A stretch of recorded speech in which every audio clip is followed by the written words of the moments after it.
All right, Dan, ready for this week's topic? Yeah, I mean, it's crazy the amount of remakes and remasters that are there. And then you add in the remasters on the remasters on the remasters. So, yeah. Yeah. I mean, at least with Gaming Views, providing top quality content weekly since May. There's no need to remake or remaster us just yet.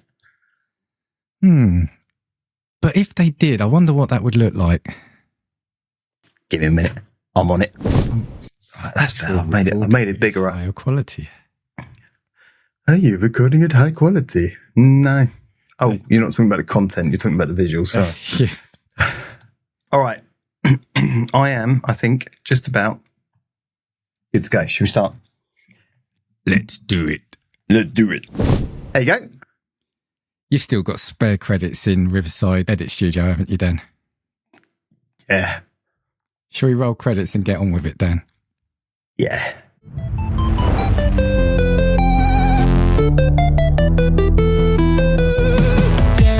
Dan with a gaming flair, pixel dreams and worlds to share, joystick tales and button cues. Welcome to Gaming Views. Good evening, ladies and gentlemen, and welcome back to Gaming Views. I'm your main host for this evening, Dan H. And after an initially buggy launch involving obligatory offers of a refund, he's been day one patched and is now back as mandatory full-priced enhanced edition. He still features low-res textures and is definitely the remaster no one asked for, but you're getting him anyway. Give it up for my main man, Danny P. How you doing, Danny P? Confused by that. Was it a good or a bad intro? But no, I'm doing all right. Compliment, I think, mate. Yeah. No, I'm doing all right. Thank you. Yeah, I like that. I've been patched, I think. So, but just waiting for the next bug to come along. But yeah, probably been your ankle. Oh no, you've done that one. Yeah. Wrist. Yeah, no more pictures of ankles. Not unless the people pay for it. But yeah. I mean, I've got images. Moving on. Yeah, the check hasn't cleared yet. I think I've put them on here before. I'm not putting them on here. The check hasn't cleared. Yeah, no, I'm doing all right, Dan. How are you? I'm good. I'm in good form today. Yeah, work was very, very stressful the last 2 weeks. We've been going through Black Friday. I work for a retail company. And it's been very stressful. We had some very bumpy times, not due to tech, honest. So I've been dealing with those and the team has been phenomenal. So yeah, we're through the other side of it now and you're ready for Christmas party season. I don't do parties. I don't do humans. It's that time of the year, isn't it? Yeah, I'll be out with a bunch of idiots in London on Thursday, and I'm not even talking about my workplace. It's just the people you bump into on the tube. So, yes, you've reminded me. Oh, is that love drunken Christmas revelers is stuck in a little metal container underground, don't you? I don't. I've got some stories about that I could tell you about our days back in, but yeah, going out with people really, really drunk on the tube and trying to get people to sing into a champagne bottle. Oh, dear. Yeah, we won't go there. Alrighty, right. Today we shall be covering a little bit of what we've been playing because we do that. Then we'll do some news. And then we'll have a quick ad from the lovely lads who are slogging their guts out doing Podmas at the moment over at GCP. Hi, guys. Yeah, crazy nutcases. Never doing that. Just can you mark that down in the notes? We're never doing that shit. Well, I was going to suggest we one up them and we do 2 episodes a day for 30 days next year. So there you go, Game Club Pod. Have at it. How about maybe for charity? I'm 50 in March. Maybe we do 50 episodes on my birthday, just in a whole day, just for charity. If you want to do that, yeah. I don't want to do that. I'll be asleep for some of it, but yeah, 2 episodes a day for the whole of December next year. Let's work on it. Christ, God, no. Well done, boys, and please do go and listen to them. We'll stick an ad up for those boys so you can find them, and we'll stick links in the thing down there. And then we're going to cover our main event, which is essentially about remasters, remakes and cancellations, and we're going to dive a bit into some of the urban myths around some of the things that have been cancelled and never appeared, and we're going to have a chat about that, and then maybe do a bit about what we want to see remastered or remade or continued. Not cancelled. Not cancelled. That would be quite dark. I mean, I've probably got a few. That escalated quickly. Yeah, it's dark songs on that. Sorry, Jerry, not sorry. All right. So, in time on tradition, Mr. P, what you been playing? I've played a few things. since we last met. So mainly the Silent Hill 2 remake. Where am I? I'm in this weird bit with the two puzzle cubes that you rotate it and it changes the room around you. It's just such a good game. And I think I said last week that I want to go back to play the original because I've forgotten it. I know the majority of the story beats. Yeah. But it'd be interesting to see how much has changed. But it's such a, I said to you today, it's irony that I'm playing that as we're doing this, but to me, it's almost like how a remake should be. They've done a great job on that. You're going to have to walk me through how to do that first puzzle that I really can't understand. I did the jukebox, and then it's the next one that's similar, and I'm just like, I don't know, I've got to get coins or something. I don't know where they are. I don't know how to do it. Oh, it's, like I said, it's years of playing these sort of games. It taught you just check everywhere and everything and click and everything. Yeah, it's like my wife. Run away from spooky children. Because I'm playing it with headphones. All she can do is click, click, click, click, click, click, click. So Silent Hill 2. Oh, and it is, it's obvious, but they've done such a good job again. It's such a depressing game and such a dirty and grimy game in terms of the environment, and oppressive, I think, as well. And they, although it's shinier, and it's new, they've done a real good job of making it feel that oppressive atmosphere. Because I think that's sometimes some of the things that can be lost in a remake, isn't it? It's you just make too much of a glow up. Yeah. So. The visuals did impress me. I think you've been playing on the Xbox. I've been playing on the PS5, and the visual, they'll be on a parity, and they are very pretty. And as you said, just run around and be a hooligan and smash windows. That's what I did. I just forgot. I remember a couple of the enemy types, but just the messed up enemy types you get in that game is. I'm still on the mannequins and not yet found pyramid heads. Just run. That's all I'm going to say. Yeah, so I've been taking vacation time in Silent Hill for the last week. Phantom Squad, which I mentioned. You got level 1? You got level 1? No. That'll be in a review coming out. I don't want to spoil one level of it will. Yeah, I don't want to spoil it too much. Look, I've played the game. I know what the mechanics are like. I could do. Look, all right, spoiler, not spoiler. I actually really enjoy it. I think it's a great game. Just okay. Don't play it solo. No. And cue everyone saying to me they've completed it 3 times solo, but I just can't. So we'll quickly move on. I do admit to that in the review that I'm going to do, so that, I'm not hiding it. I mentioned it again last week. Another game, Flee the Fallen, for review. That's a side-on 2D side-on adventure game, which again is I'll withhold full judgment, but I'm enjoying it. There you go. Spoiler. Is that on the Steam Deck, that one, or is that Steam Deck? They're both, that one and Phantom Squad are both on the Steam Deck. Yeah. I got a start on Marvel Cosmic Invasion, which we were saying earlier. It's funny because you mentioned it and you've not downloaded played it. Still haven't played it yet. Yeah, I blame you for that. I'll explain why in a minute. I've done the tutorial and the first couple of levels, and it's really good fun. It just brings back memories of games like the Teenage Mutant Ninja Turtles, the side-on battlers.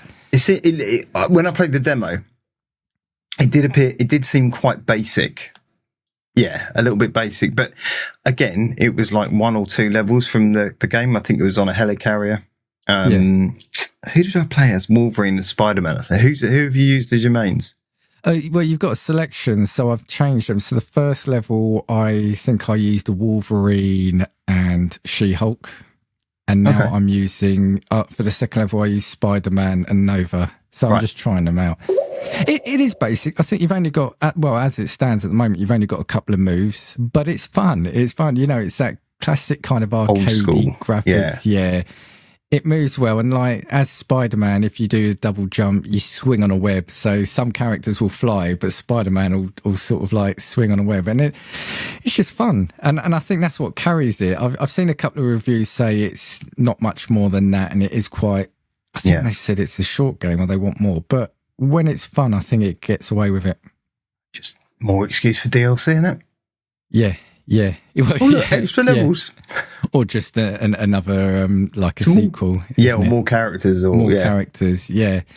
Yeah, and the other one is a bit of a random one, and I just want to make sure I've got the developers or the people that package it, but it's the Atari 50 collection. I think. Oh, you love your retro, don't you? Yeah, is it Sumo Digital? No, Digital Eclipse. Sorry, Digital Eclipse. So the actual game came out a while ago. I think it came out last year sometime. Actually, God, 2022. But they've been releasing packs for it. Right. And the last one that came out a few weeks ago was Namco and Pac-Man. Okay.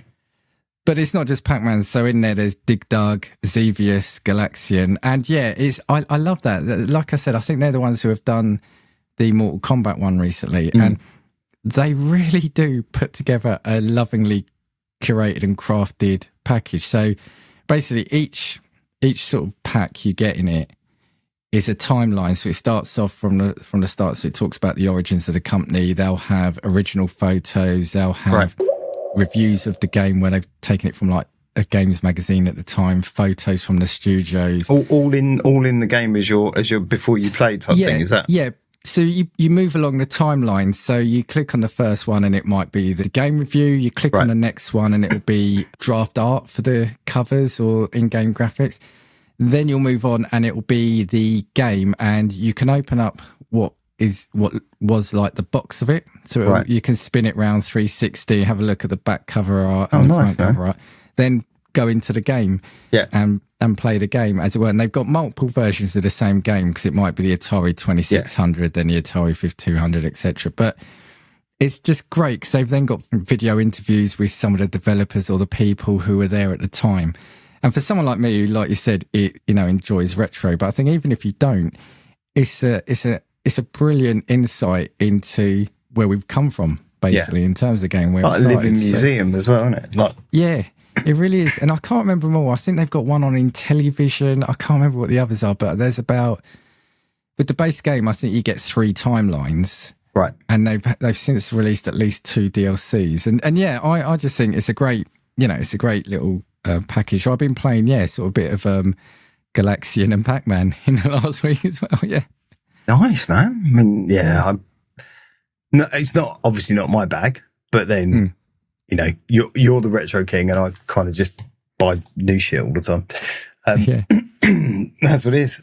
So what about you? I've primarily been digging into 2 games, which I've spoken about at length previously. So Hades 2, I think I'm 1 run, maybe 2 runs actually off of, no, that's a lie. I'm 5 runs, and I know exactly how many runs I'm off finishing the game in its entirety.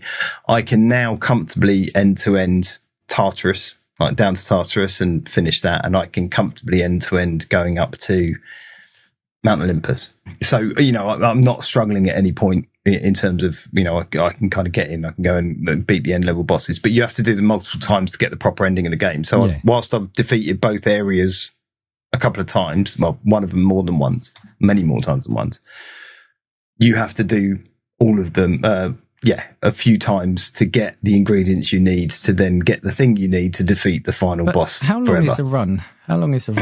15 minutes, maybe. Oh, okay. So they're not super long. They are for that going down into Tartarus, I think is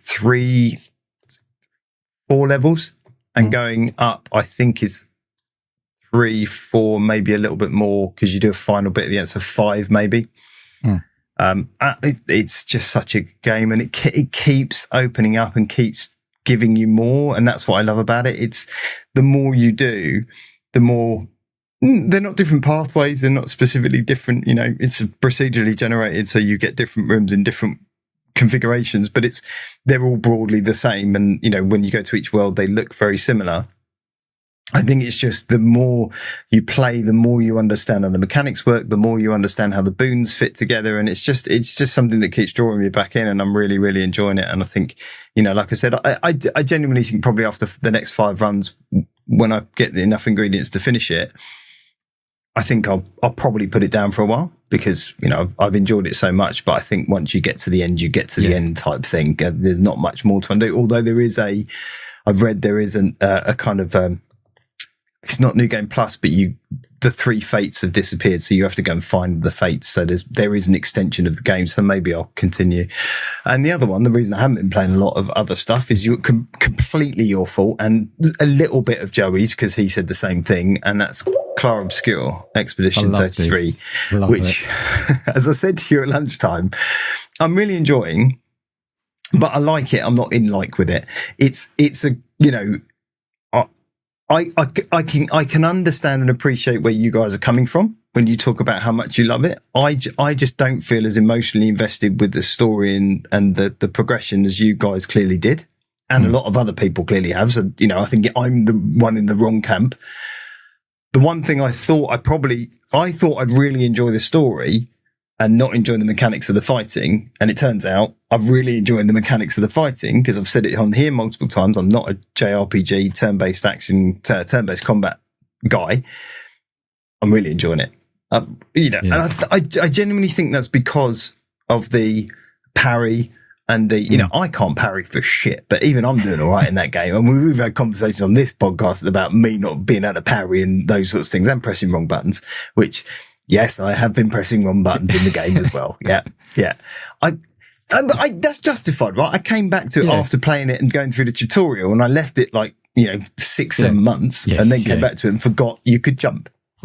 But I want to go back to something you said where you said you're in the wrong camp. I don't think you are. We said when we were talking about the game award, no, not the Game Awards, the Golden Joysticks, wasn't it? Golden Joysticks. We were saying, one person's Hades is another person's Clair Obscur, right? And totally. I think for me, I've always said I love those RPGs and JRPGs, and for me, they did it really well. But what I love is seeing you go back to it and actually enjoy it, because for me, I said that episode, everything they've done really well. So I think they've crafted a good story, they've crafted a good battle system, and the aesthetics and the music are great. So if you can enjoy one of those things, it's likely going to hook you.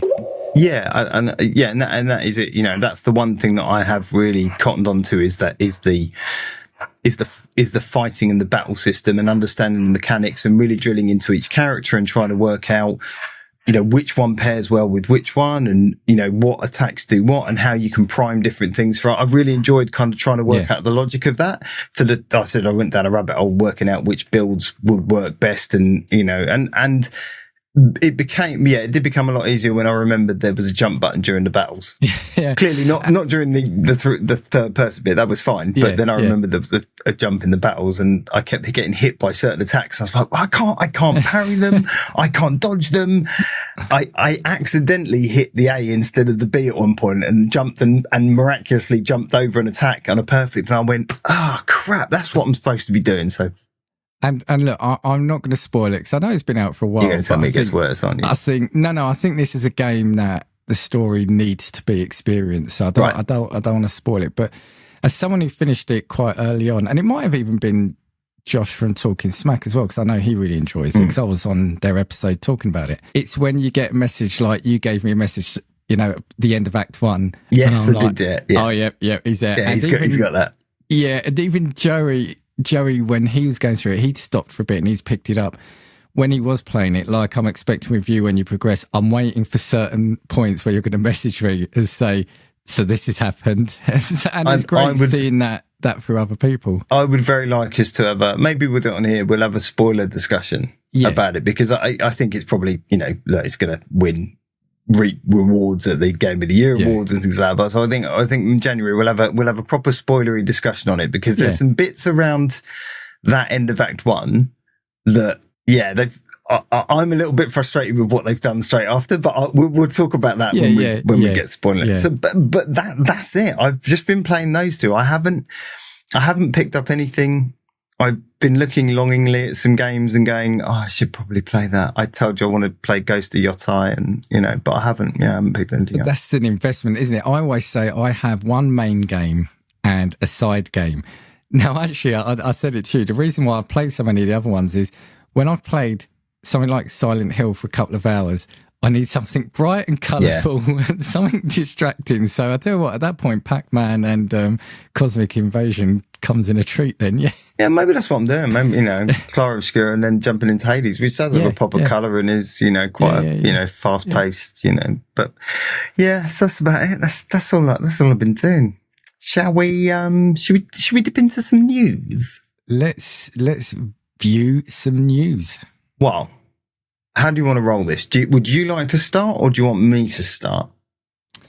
So what? I'll start with two because they follow on, I think, from last week. But I'll do my third one after you've done yours. All right. Shit sandwich.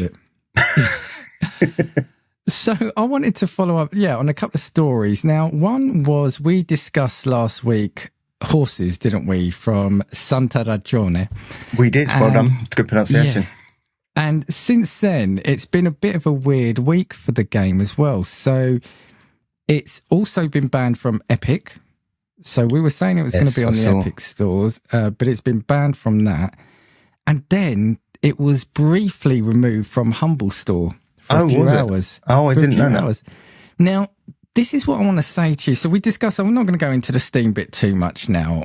Yeah. So we discussed, it looks like there was something that struck a chord with Steam. So they banned it. Mm-hmm. The developers have made some changes. Steam have either not reviewed it or say they don't want to know. Epic Store have pulled it before its launch, which was the 2nd.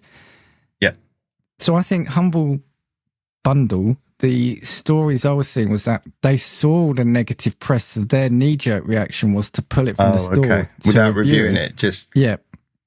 And then a few hours later, it's back on because I think they reviewed it and said it's fine. Now, I sent you, and I'm not going to go into it, there was an article on The Guardian that said, Horror Game Horses has been banned from sale, but is it as controversial as you think? And when I read it, yes, there is some... It's an odd game. I'm not going to say it's an odd game, but it doesn't feel like things that we haven't seen elsewhere, potentially even worse elsewhere. So I guess it's just that case of... This is why I think there's something else going on. I think there's, something a bit odd about it because, like you say, we've seen content like this and probably worse than this pass and go on to certainly on Steam, right? And where Steam leads, others follow. We know that from a lot of what they do. And there's certainly been some significantly more controversial stuff on Steam in the past. I know they've cleaned up their act a little bit. So it does seem very weird. And unfortunate, I think, as well for the studio, because the game's been getting some pretty positive press for those people that have reviewed it. Eurogamer gave it, I think, 4 out of 5. 4 out of 5. IGN 7. Who listens to them? But I don't know what the Metacritic score is on it. It probably sits around 80 or something, maybe. But it's been getting some really good positive reviews. So yeah, it's a strange one. But I'm probably not going to play it. Maybe I will. Just looking at Metacritic now, 9 reviews, 75, which is decent, isn't it? It's better than half the shit that goes out, to be honest. Yeah, it's got, what's the lowest score is IGN. IGN and Metro Game Central with their 7 or 70 as it gets aggregated. So, look, like I said, neither of us have played it. No. And I think it's very adult themes in it, and like I said, it doesn't hide that it's like a dark game, because I think it's got a big warning at the start of it. I think it says it's basically there's a very lengthy content warning at the start. But I just, like I said, it's I think the reason why this is important discussion is it's that whole thing about art and censorship, right? And we get it everywhere. We get it in music, we get it in TV and film, right? So 100%. Yeah, I just hope that the company was saying that they think it might cause some issues. Well, the fact that it's now pulled off another store. But if you've played it, if anyone listening or watching has played it, let us know, because as I said, we've not played it. We're just living it through the news stories. So that I just wanted to give an update on that. No, it's a really good point. Yeah, and if you have played it and want to comment, then please do also while you're there, like and subscribe. Thanks for pushing that out to me, Dan. That's good. Good bit of housekeeping I remember there, as you said it, because I'm useless at that sort of stuff. We just love doing this, right? It doesn't matter if you like and subscribe, but do it anyway, because But we put this out there, do we? Right. Oh, sorry. Did I forget to tell you? Since May, we've been putting this on YouTube. I didn't know if I mentioned that. Sorry.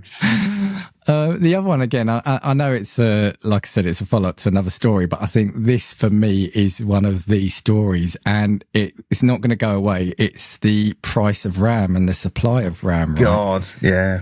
So when this goes out, it's going to be a couple of weeks removed, but the big thing that's happened is that Crucial, the Crucial brand is basically going to be no more. Now, never having built my own PC or sort of put PC together, or helped anyone do it.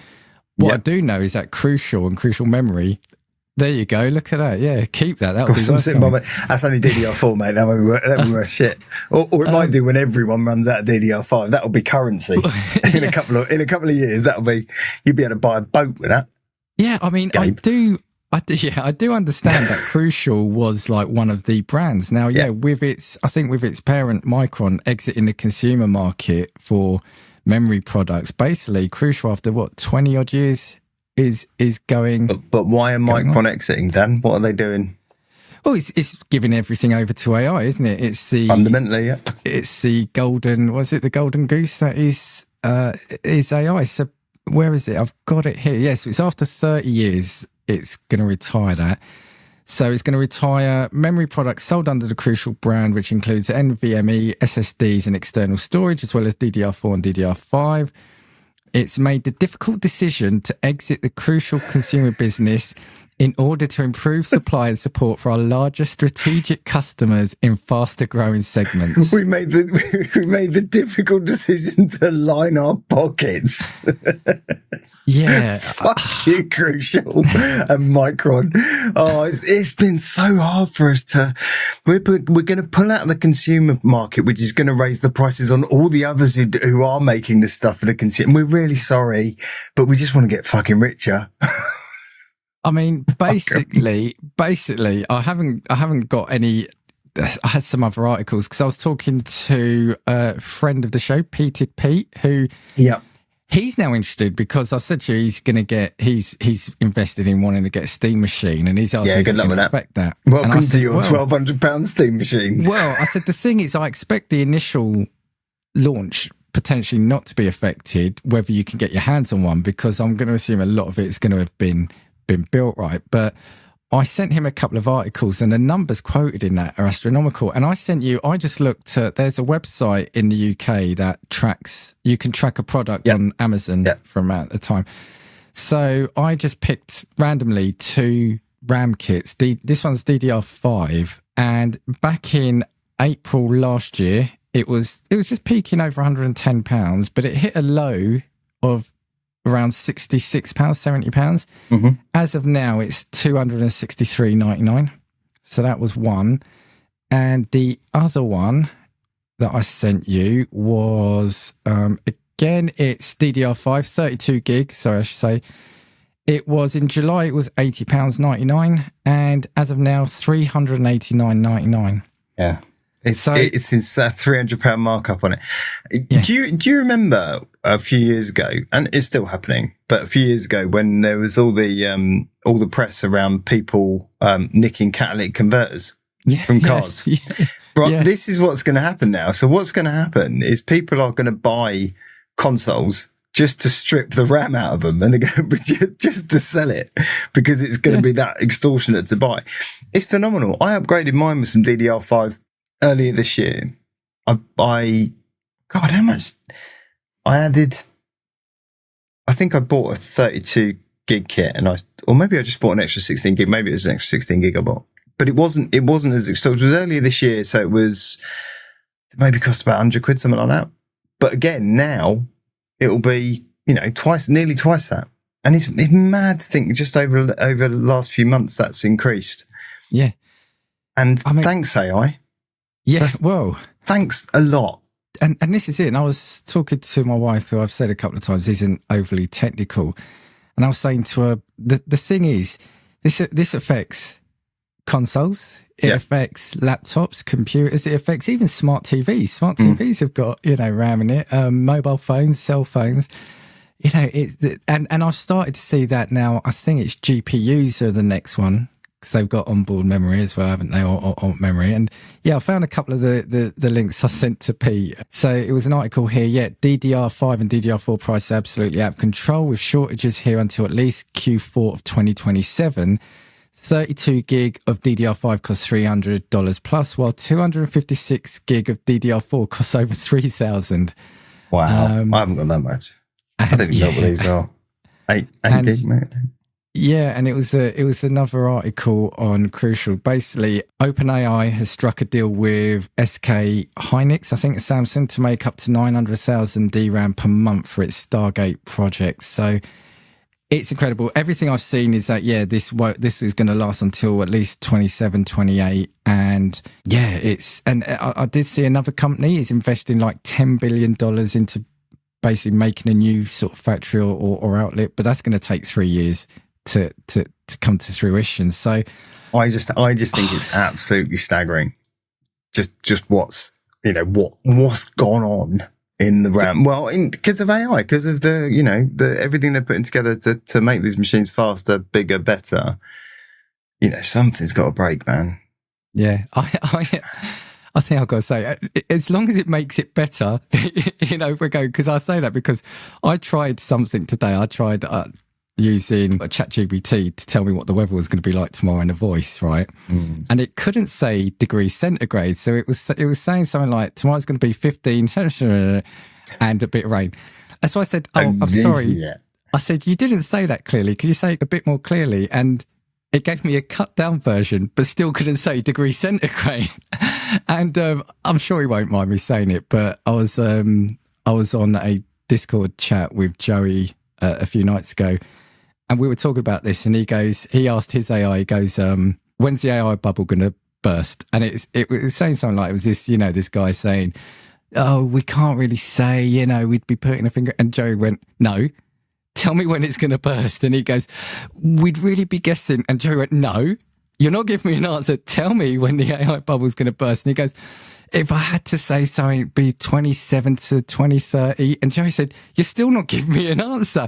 And then I could always hear the frustration in the AI's voice. He goes, all right, 15th of June, 2028. It's an exact date. Yeah. On that day it's going to happen. Yeah. Yeah. I just think it's incredible. We keep saying that technology advances. We're in more tech age than we've ever been. And we are going backwards in a number of ways in terms of pricing and availability now. Yeah, absolutely. I mean, welcome to the $1,500, $2,000 console, because you can't get RAM for it. Yeah. And that you're half the price of it's going to be the price of RAM, which is going to be insane. So good luck, Xbox. If Xbox weren't going to make another console, not now. I was like. Well, if you can hold out 3 years, I think there'll be a lot of cheap memory going in 3 years. Yeah, lots. Yeah. Somebody's got to come up with something new. Maybe they'll start, I don't know, using the brains of dead people and plugging them in or something. Oh, don't even. So those are my two main stories. I've got one other one, but I'll pick it up after. Oh, thanks for that. Well, mine is a little bit more joyful, albeit not significantly. So ahead of Black Friday, so this is for the week ending November 22nd, there was a particular console that didn't outsell the Nintendo Switch 2, the Mario Kart bundle. And this is in the US. But there was another console that was ahead of the PlayStation 5 Slim Digital, 1 terabyte, I will say that, and both Xbox consoles, the S and the X. And that was the Next Playground interactive gaming system. And I think it was a bit of a shock, because this is a console that is like a grown-up version of the Kinect. It's a little cube. It's a weird thing. I'll stick some pictures up and you can see it. But yeah, it basically uses a camera to track people's movements, and there's things like Fruit Ninja and games like that on it. And it's all a little bit weird. Has it got RAM in it? Yeah. Maybe it's got RAM in it. Yeah. But maybe people are stripping it down for parts. Yeah. But it just felt a little bit odd. I mean, it's $249. And then the Switch is $449.99, and Sony's was $499.99. Again, this is pre-Black Friday, and the Series S is $399.99. So it's slotting in at a nice little sweet spot. I know people love the handheld Switch. I wish I'd picked mine up more than twice, but obviously ahead of the Nintendo, the Xbox and the PlayStation with significantly more grunt than both of those things. And it's doing gangbusters, or certainly was up until Black Friday. It's just a bit of a shock. I was like, when I read that, I was like, really? But Microsoft are pissed. I was going to say, I bet they're pissed. I mean, again, we've said they're ahead of their time a number of times. They're already screaming, we did the Kinect. We did it first. Well, no, they probably flogged a boatload of them off to some company when they realised they weren't working. And this company's gone, do you make a console out of it? Yeah. So, yeah. Good job.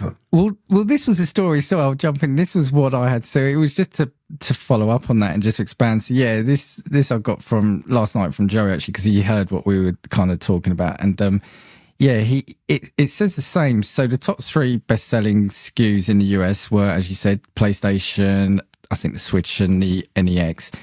Now, it said, for clarity, what it's saying, that's for individual SKUs, but they said per brand, PlayStation 5 accounted for 47% of total sales over Black Friday, Switch 2 hitting 24%, and the NEX Playground hitting 14%. Mm-hmm. The remaining 15, we assume, went to Xbox Series S, but it's not a strong showing. But yeah, and in the UK, it wasn't much better for Xbox, with Microsoft's console out in third place. PS5 hit 62%, with Switch 2 at 23% and Xbox 10%. So the prices Sony was flogging them things for was crazy at Black Friday. There were several people, and I know Satsu was one of them, who I'd said, go and buy one. Like, you're not going to spend £280 in a better way if you want a console. Yeah. You know, and 280 quid for that console is just a bargain. I mean, mine was 500 quid. Yeah. Yeah. Honestly, when I bought it. It's nearly half the price. I nearly bought one. I nearly bought one. I've got one. Well, I was sorely tempted because it was only £1 more than what I paid for the Steam Deck. So, you know. Difficult to take that round with you, though, Dan. Yeah. Strap a monitor to your face. You might get away with it. I could always say it was a router. If I put it by the TV, I'd say, like, no, that's Sky sent a new router. Would you slip that one past your wife, though? What's that package, Dan? It's a new router. Yeah. No, it does look a bit like one, yeah. You're right, yeah. Yeah, sorry, I got you. But yeah, on this, again, just to go back to our previous one, it's going to be interesting 2026 now, because we've been saying so much about how great sort of gaming was looking with the handheld stuff, etc. What is this RAM, potentially GPU, and even I saw that SSDs, I forgot to say SSDs apparently now also looking to rise. I hope that doesn't impact us, because we're talking about an increase in the price of gaming and potentially GTA 6 pushing that boundary. So, yeah. But I mean, fairness, Dan, these people never pass on the prices to the consumers, do they? Yeah. Next story, please. Next story. I really hope it isn't. Right, the next story, and I should have said the NEX story was courtesy of PCGamer.com, so thank you guys, as is this one. So this is about something that will impact many people eventually, I should think, and this is Netflix's purchase of Warner Brothers.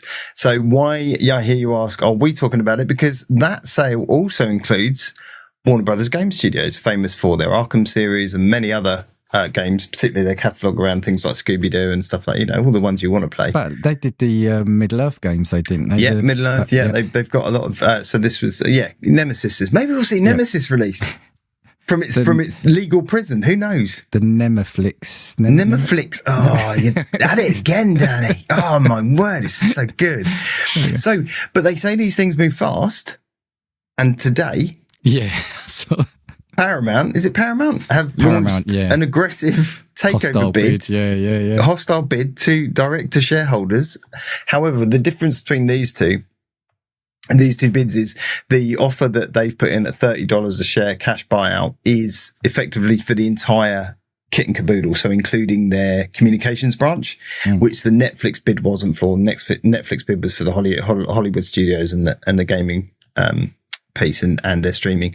So two very different bids, but obviously aggressively priced in both.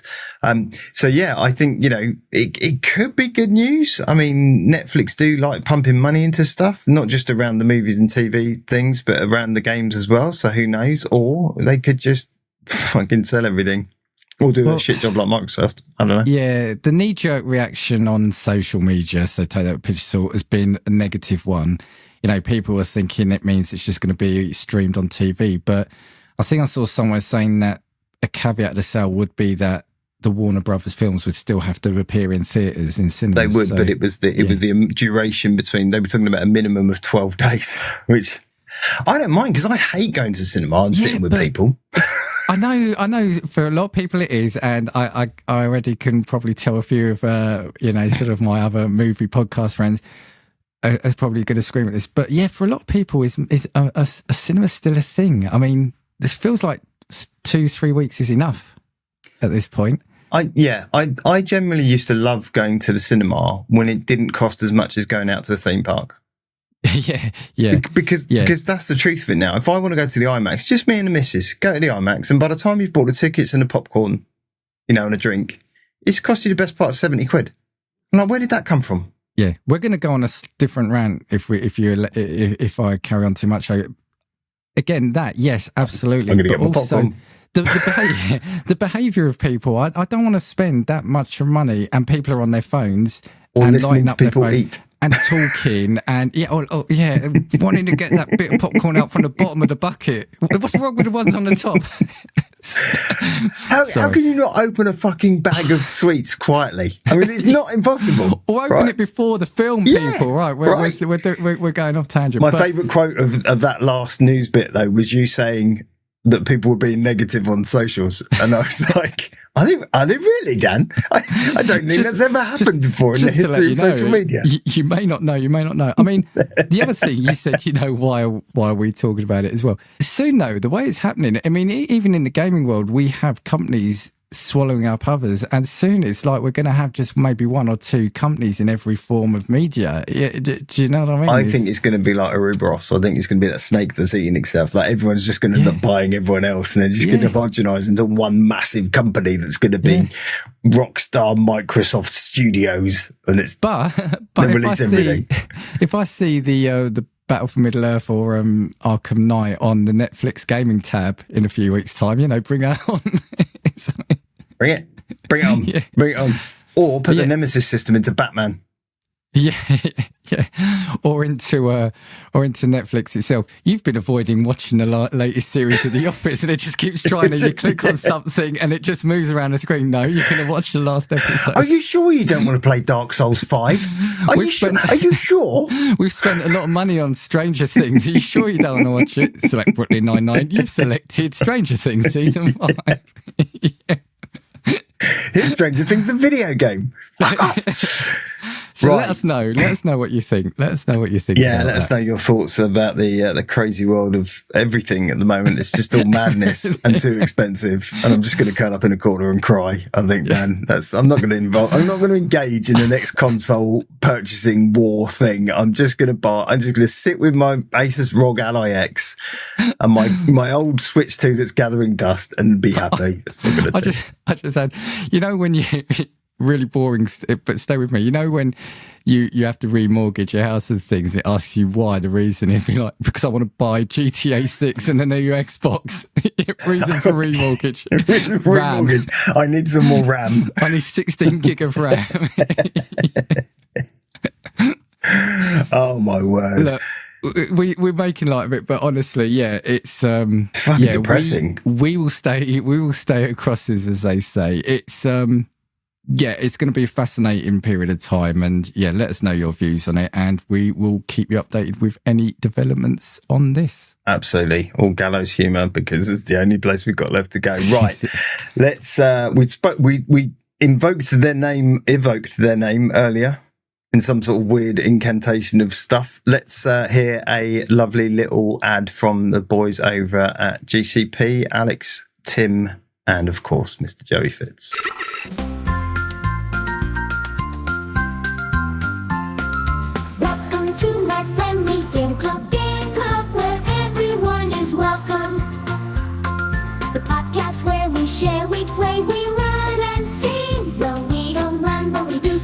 Hey kids, are you looking for a new favourite fortnightly video game review podcast? Then boy howdy have we got the show for you. We take a different game every 2 weeks and we review them just like a book club.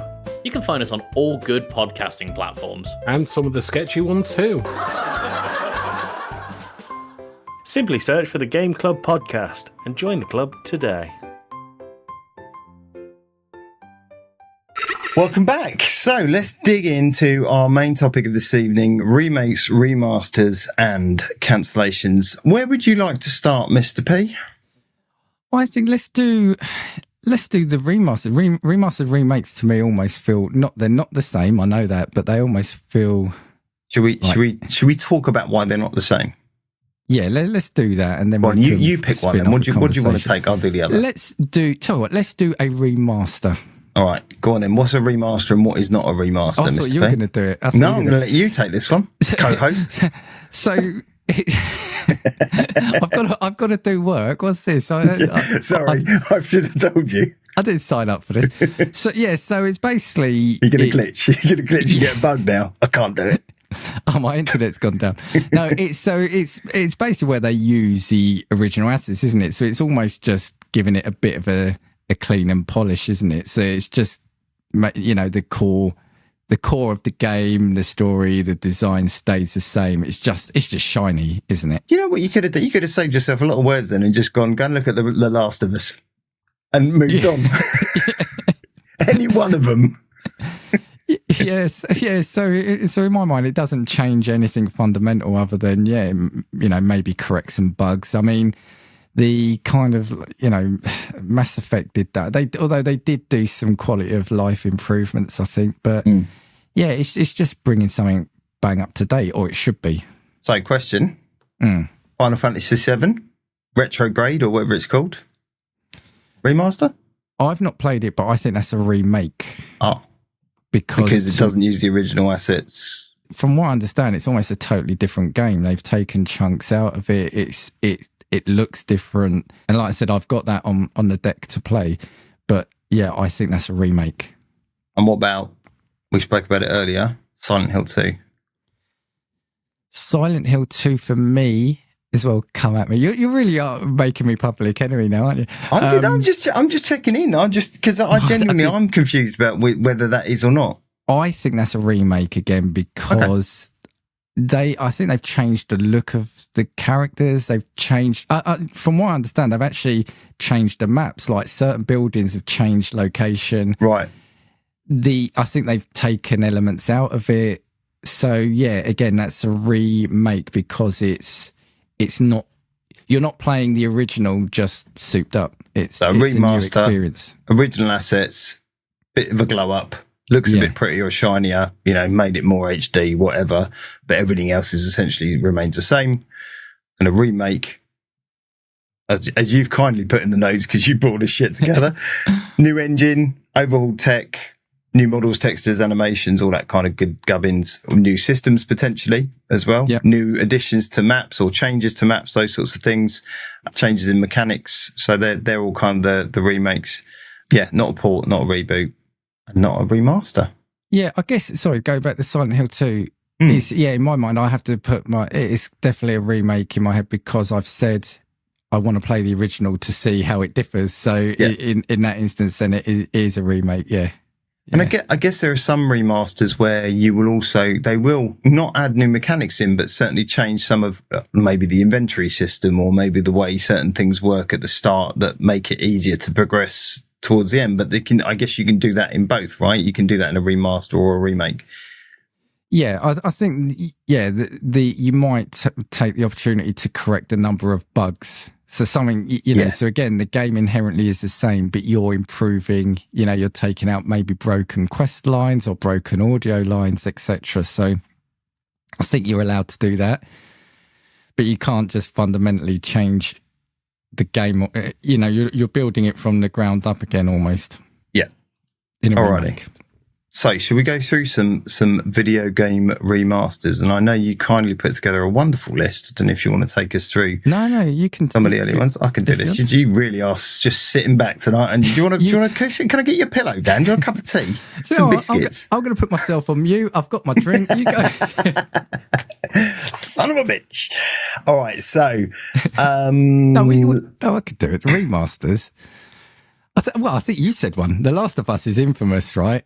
Oh my God! Infamous was a different set of games, but I mean, there's been many of them. That's the thing. Well, let's start at the beginning. Let's start kind of right at the beginning. So I think you had some that weren't really remasters, but really early day stuff like Dragon's Lair, the PC edition. You had some improved graphics, improved sounds, those sorts of things. And that was back in 1989. And even prior to that, you had kind of arcade to home conversions, which were more ports, I guess, than remasters, but obviously they'd updated and enhanced visuals on the previous ones. I hope that's Ribena and not a pint of bitter. I mean, I hope it's cordial, yeah. Don't worry. It's not. We're hoping to get Dan slowly drunk as we go on and just have fuck remasters. Not cider and blackcurrant. Yeah. So lazy cash grabs. I can't stand them.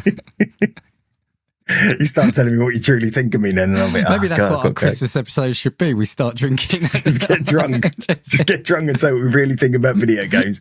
We'll never broadcast again. They'll cancel us, Dan. Yeah. Right. The first true remake, Super Mario All-Stars 1993. That remaster. Sorry. Damn it, I'm doing it already. No, because you'll have someone. And I'm not drinking. The first someone will come at me in the comments. Sorry, I'll cut that bit. The first true remaster, Super Mario All-Stars 1993. So this was on the SNES, and the first true remaster including updated 16-bit graphics, improved sound, bug fixes, and quality of life changes, building on multiple earlier Mario games for the new hardware. Super Mario All-Stars played it. Really enjoyed it. If you think 93, hey, that's really early, isn't it? That's yeah, but I guess because they were essentially taking what was previously a NES game or a set of NES games and then converting them for the SNES. You know, so I guess it was going to happen. But yeah, I mean, did anyone expect it that soon and go, we've run out of ideas already? But Nintendo, they're again right at the front of stuff, yeah. They are. I mean, they have many in their catalogue, don't they? So you had All-Stars, Mario 64 for the DS, Super Mario Galaxy, Super Mario Sunshine, Super Mario Galaxy 2, I think, has also been remade and is now out on the Switch 2. Super Mario 64 had a remaster on the Switch. Legend of Zelda Ocarina of Time, Majora's Mask, Wind Waker, Twilight Princess, all the Zelda games, all the most recent Zelda games, Metroid Prime. So they were quite prolific in their remasters, and then kind of handed the baton over to Sony because Sony are almost now king of the remasters. They have many. So God of War, or the God of War collection. So these are the original God of War set in ancient Greece. God of War 1 and 2 all done in HD. I think they ported, maybe it's a port, not a remaster. Or did they remaster some of the assets when they went over from the handheld version? Can't remember what it's called. Never had one. What, the PSP? No. Vita? No. Yes. Yeah, PSP. PSP, yeah. I love that. I never had one. Oh, it's a really good bit of kit. Oh, but we're not talking about that. We'll do a thing on handhelds. Yeah, we should do. Yeah. Uncharted has had a bunch. So you've had the Nathan Drake collection and the Legacy of Thieves collection, which threw in the additional bit where you played as Claudia Bach's character. I can't remember her name. Not that close to it. Really enjoyed Uncharted, but rubbish with names. We mentioned The Last of Us. I don't know how many there have been. I think it's in the 4 or 5 of them now, because you've got Last of Us remastered, then they remastered it again for the PS5, then they did an updated remaster, then they had Last of Us 2 again for the 4, and then for the 5. So I think you're into 4 or 5 remasters of what is undoubtedly 2 brilliant games. Yeah. I don't fucking need that many of them. What's crazy though is the original probably still looks great. It does, yeah. Thing. Yeah. You know, and this is the question, I guess, is when is a remake needed? But yeah. Yeah. I mean, what could they have been doing other than doing that? What could they put those people doing and building? Who knows? Yeah. Yeah. Ratchet and Clank, which I love the Ratchet and Clank games. Again, I bought Ratchet and Clank with the PS5, really enjoyed that. And Shadow of the Colossus, Ico, can't remember how it's pronounced, but all those ones have been remasters as well. Xbox, not so much. Enough, but not as much. So really, one series has had a many, which is the Halo series. So Combat Evolved, Halo 2 Anniversary, the Master Chief Collection, which kind of is everything in it, although not everything. And then you've got another one coming next year, which is Campaign Evolved, which is a remaster of a remaster. Yes. Yeah. Fable Anniversary and Gears of War Ultimate Edition. and then Gears of War Ultimate Edition, which is now on the PS5 as well. So that's a remaster of a remaster, again with some more polished assets and stuff. But what I want to throw at you there is Fable and Halo.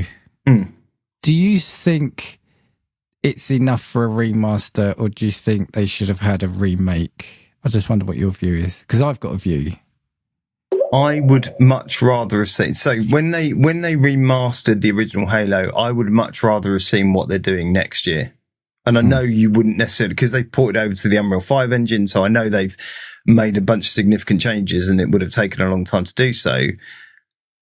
But I think I'd rather they'd done that than Destiny. But yeah, I'm probably starting arguments in the comments now. But I would have rather, because Campaign Evolved looks stunning. I mean, it wasn't jaw on the floor, but it does look beautiful. And like I said, with the cartographer and maps like that, I think, and if they throw the multiplayer in as well, be phenomenal. I know they're not, but if they did, or they add it on later. So I would rather they did that, and which is a remake, because it is new assets, new engine, new, like I said, they've layered on, you can sprint now, you've got weapons from across the series, you can, all the things you couldn't do in the original Halo, they've added in those quality of life bits and pieces that just make everything such a nicer journey in Halo, and things you should naturally be able to do. I'm sorry, I'm a 300-pound cyborg suit dude, and I can't run. Yeah. Really? Okie dokie. But I can lob a plasma grenade half a mile. Yeah, easy. It's interesting. I think the remasters at the time are probably fine, because again, both games are great. Even Fable, the original Fable is great, but I wonder now, and I know we're getting new editions of them and entries, but I wonder if it's now time for a remake of, say, the original Fable, what you could do with it. What, you mean plant an acorn and see it grow into a tree, Dan? That sort of thing. Come on, we're not there yet, Dan. We're not there yet. We're not there. According to Peter Molyneux, you were there 20 years ago, mate. We can't fund the memory for that's needed for that. Yeah, but yeah, I wonder what you could. But again, this is a different debate. But does a good game is a good game? Does it need flashy graphics? I think for me, and I'm probably jumping ahead of stealing some of your thunder, I think a remaster and possibly remakes should really be there for the games that could really benefit from having it done, because either they're really clunky, it could do with it sort of there are some mechanics that are probably a bit outdated now, but ones that probably would give series a new lease of life. Yeah, I mean, here's an interesting one for you that falls into both of those categories.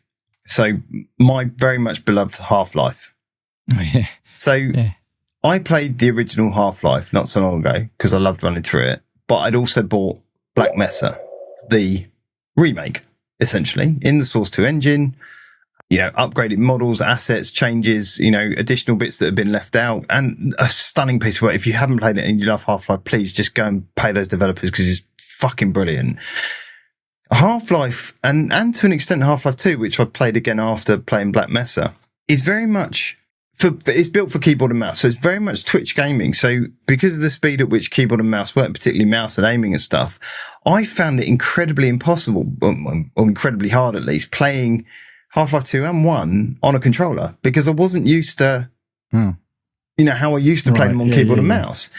Whereas Black Mesa had been, I think they clearly recognised some of that and maybe slowed down some of the action and bits and pieces to account for that, which made it infinitely more playable than either of those things. So whilst it is it's a remake, but it sticks to the remaster formula, I think, because they haven't changed much. I'm really torn with that one, because I don't know. I've not seen it, but I think I get what you're saying. And that's why you're not getting a Christmas card this year, Dan. But no, it's Arcane. It's on my list. It's on my list. I think I get what you're saying. To me, from what I've understood it to be, it feels like it is an absolute remake, but kept in the same. Is keeping the the spirit of the original game as it was. So it's not trying to change what the game was. It's just trying to make it a modern experience. Because I could imagine now someone like me who I've played the Half-Life games, loved them. I haven't played the original Half-Life probably for 20 years. I fear that it could be a struggle to play the original Half-Life as it was. So it's a great way of introducing a whole new generation to it by making it feel brand new, but the ethos of the game still remains. Yeah, exactly that. It feels like you're still playing Half-Life, and that sounds silly, but sometimes when you play a remaster, you're like, it doesn't feel right. I think Oblivion, right, is a great example of that. We played the original, it was very muddy and great, and whilst it was great, I didn't get the same buzz out of playing the remaster as I did the original. I didn't feel the same hook. And in fact, I played a few hours of it and went, yeah, I've done a first Oblivion game. I'm not that bothered. I'm the same as you, and I love Oblivion, the original version. Yeah. And didn't buy any horse armor. Oh, fuck, I've done it again. Sorry. I think it did lose something in the There was something about the originals, almost like cartoony. There was almost like a fun aesthetic around it, and now it just feels like it's a lot more serious and a lot more, you know. Let's be gritty and real. Yeah. And I agree with you. For me, I think it lost something. So this is someone who's, I think, completed the original Oblivion at least 3 times.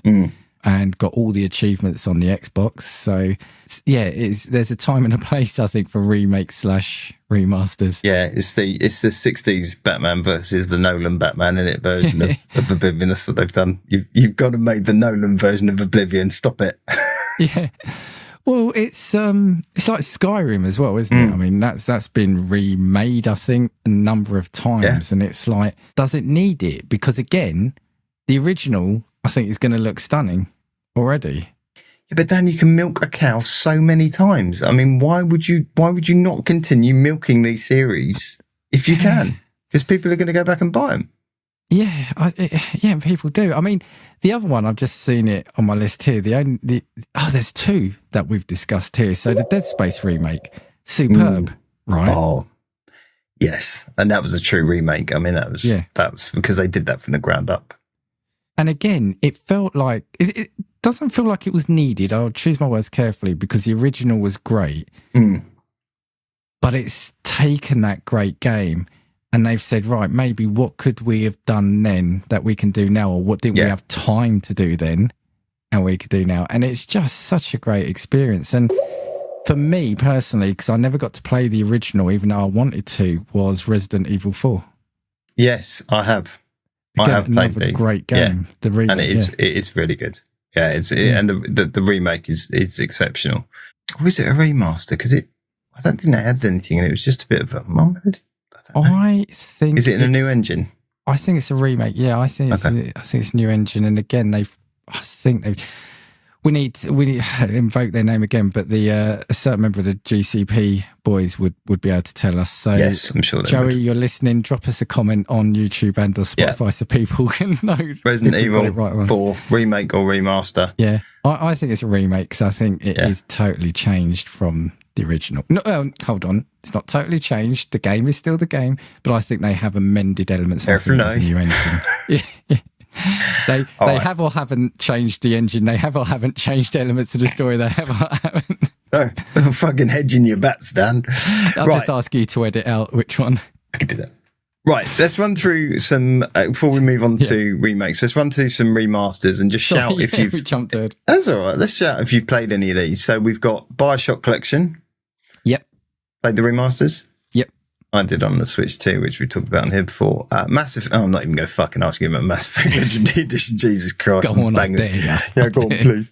Skyrim Special Edition and Anniversary Edition. No, I've played the original. Yeah, me too. Yeah. Dark Souls? Did you play the remastered version? No? Okay. No, I played the original for 5 minutes. GTA, I did as well. GTA Trilogy? I've got it. I've not played it yet. Okay. And the only reason I'm saying sorry is because that is an example where it launched massively buggy. And so I waited and then moved on. But yeah, I have got it and I will play them. Okay. Any of the Resident Evils? Yeah, I've played whether they're remakes or remasters, but I've played all of the new ones. So the I think they've done 1, 2, 3, and 4, haven't they? Yes. So I've played all of those. Yep. Crisis? Not the new one. I've played all of them, all of the remastered 1, 2, and 3. I bought them because I loved Crisis, so I bought them and played them all the other day. Kingdoms of Amalur, which I loved when it came out, and I have actually sitting on my Xbox at the moment. This is the Re-Reckoning. Same here. I played it, I loved it, and I have it in a sale recently. I did buy it. I've not played the Re-Reckoning yet, but again, bonus points for calling it Re-Reckoning. Yeah. Totally. So it's good. Yeah, I have played it. It is good. I've got up to, I think I'm maybe about a quarter of the way through it, but I do need to go back to it. Any of the Final Fantasies, X2, 12, 1 to, God, what was it? 1 to 6 or 1 to 7? Well, 7 isn't, but. Not remastered, but I have got the Final Fantasy 7 remake, but I've not played the remastered versions, no. Okay. And then there's a bunch of retro shit and stuff from Crash Bandicoot, Spyro Reignited. Spyro's an interesting one because I got that and played it, and it was very interesting because I couldn't get on with it. The first, I think it was the first one, was just so boring. It was like, go here, do this, and then repeat for however many levels. And it just reminded me how really routine games used to be, to the point where I was like, I wonder if the second one's any better. And I think I played that or the third one and went, oh, actually, it's a little bit better. See, I played the Reignited trilogy on the Xbox. 1, because I wanted to support those games coming onto the Xbox. But 2, I'd never played Spyro. I'd played the... No, I hadn't. I played Crash Bandicoot. I think I remember having fun with Spyro, but very quickly ran out of that fun. Yeah, but you enjoyed Pac-Man, so fucking balls the shit out of me. Blip, blip, blip, blip. Or whatever. Tony Hawk's, yes, I've got the remakes and the latest one as well. I downloaded and been playing. I couldn't get on with the remake. I couldn't get on with it. I played the original, but I found the new version something off about it. Okay. Yeah. I was enjoying it until I was enjoying it until the point where there was a certain trick I couldn't do. You had to get your special to a certain level and do a trick to pull it off, and I couldn't do it. And 5 minutes later, my daughter did it. Who's fucking 12, and I just went, I'm not playing this anymore. Good for her. She went, is that the one you meant to do, Dad? And I was just like, outclassing me on video games now as well as everything else. Right, I'm not going to run through all of them, but we have Doom, Street Fighter 2, Elder Scrolls 5, Resident Evil 4, Final Fantasy, all of them, Sonic Hedgehog, Resident Evil again, Legend of Zelda, Super Mario Brothers, Last of Us, and oh my God, there are so many remakes, re-editions, different ports, I'm like, let's stop. Yeah. Make new shit. Yeah, unless the game is absolutely deserving of a remake. Totally. I think. Yeah. Totally. Yeah. And we've said there are a few examples where they are, but a lot of the time it is just, look, and like you said, right, they'll make money from it, so why not? You know? Yeah. You know, I have no problem with people making money, but do it by coming up with something new. That would be great. Yeah. Be nice. Yeah. Right, should we talk a little bit about remakes? Because we mentioned some of them already. Or remasters. That's what I meant. Remasters, sorry. I think we have interchanged so much. So have we? What are we doing now? Remakes? I look forward to the comments on the TikTok. This is what happens when you throw an episode together last minute then. You do all the work and then I go, I'll host it. Fucking never again. Right. Remakes. We've done remasters. We're now on remakes. Let's do remakes, Dan. Okay. Right. There are many of these. Dan can't get his words out. So we mentioned something already. So Final Fantasy 7, I started playing that because I'd never played the original. I don't know. That's not true. I had played the original on PlayStation 2. Was it on PlayStation? PlayStation 2. PlayStation 2. No, it must be because I'm sure I had Final Fantasy 8 on the PlayStation. So it must be. Oh, maybe. Must be PS1 or the original PS. I know someone who'd know. Alex of the Game Club pod, probably. But anyway, or Tim, one of them will know. We'll ask him. Put a comment in there if you listen, you lazy bastards. So, Final Fantasy 7. I did play the first part. Again, it's that problem I've got. Turn-based combat. Do one. You see, maybe I've changed now because of Clara Obscura, but you can't parry or jump even if you forget to do it. See, I'd never played 7 originally. Weirdly, I played 8. I started from 8 and I was, but I just, for whatever reason, missed 7. I briefly played it. So on the PSP, you could download like the PlayStation Classics, and I played the opening bit.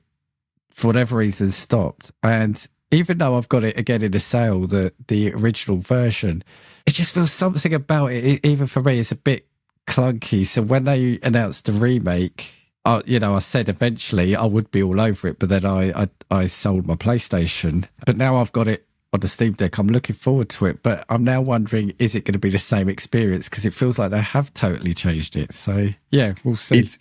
It's certainly very different in terms of the way it works and the mechanics and the stuff they've introduced. And again, there's nice quality of life. But the biggest thing is it's very pretty. I think they've changed some of the story beats as well, from what I remember reading. Yes, yeah. And talk about milking it, split into multiple parts. Yes, yeah. So, which I don't think they've even released the second one yet, have they? I mean, the first one took forever to come out. Have they released the second part of it now? Second one out. I think that's called Rebirth. I think it's the third bit that's still to come out. Okay. Yeah. So, yeah, thanks for that. Cheers for that, Square Enix. It's very generous of you. Yep. Resident Evil 2 and 4. Sorry, they're still putting it through the AI for their debugging. Well, that's true, QA, aren't they? So, yeah. Yes. Let's talk about AI. Resident Evil 2 and 4, I've played both of those. Yep. I was never a massive fan of Resident Evil 2 anyway. And it was okay. It's the police station one, right? Yes. And Resident Evil 4 I really enjoyed, got right up to the end, haven't finished it yet. I'm going to skip over Demon Souls because fuck Demon Souls. Sorry, all I will say about Resident Evil games, is, again, I think those are games that are worthy, listen to me, worthy of a remake. Are they worthy, Dan? They're worthy of a remake because the originals, again, I hadn't played, but I think the originals now, for a new person to them, again, quite clunky and I would say maybe difficult to get into. Oh, totally. Fixed camera angles and it's a very weird, when you look at it, even watching videos now, you're like, did we really play games like that? It's so weird. While the essence is still there's a lot of backtracking, a lot of obscure sort of puzzles. It just feels better to play. Yeah. So agreed. Yeah. So again, I think those, I'll allow those. Yeah. They are worthy, Dan. They are deserved. You are correct. Continue. I dub the Resident Evil who are worthy. I joke about Demon Souls and Dark Souls and those sorts of things because obviously they do have a special place in gamers' hearts. And I know, it's my frustration with being not get good enough. They could add the story mode to it. Yeah, just make it fucking easy for idiots like me and I'll be happy boy because I'd love to play. I've said it before. I would genuinely love to play in those worlds. I sucked at Elden Ring, even though I, but we've been there, done that. I'm not even going to talk about Last of Us because that can fucking do one because it's a beautiful game anyway. We've, played it. Shadow of the Colossus. I did play the remake and I played the original. I don't know if you've played them. Not played either. I'd love to. It's a game I've always wanted to have experienced. Yeah. Very beautiful. Yeah, just stunning games. And even the original was stunning. And I think they did an amazing job on the remake. Really enjoyed it. I got about halfway through it, I think. But yeah, against one, there's games I get and I focus and I complete, and there's games I get and I play and I go, that was nice, and then I just forget about it. Metal Gear Solid 3, Snake Eater. See, I will play this. I haven't Game yet. Pass. Yeah. I will play this one. I do like. I've got a soft spot for the Metal Gear games. I don't know too much about this, what they've done, because again, I feel like some of the older Metal Gear games might be difficult to get into for a new audience. So yeah, it'd just be interesting to see. But weirdly, I remember on the original PlayStation playing the first game a lot. Okay. Well, people say there was a version before that one, but the first was the sort of one that most people would have played. Yeah. And I think I could play that as it is now. That wouldn't need a remaster. In my head, that feels better than some of the later versions that came out. Do you like climbing in cardboard boxes, Dan? And that little noise, that noise. Yeah. God, that haunts you. That noise doesn't once you be playing. It's every social media character person uses it to some degree and extent, and we are going to be no different. What we've got to do is look to camera And then you just got to splice that sound that's in. it. Yeah. Okay. The next one we have both played and both absolutely loved, and that was the Dead Space remake. Stunning piece of work. Team done an amazing job. Didn't get the kudos it deserved, I don't think, in terms of the people played it.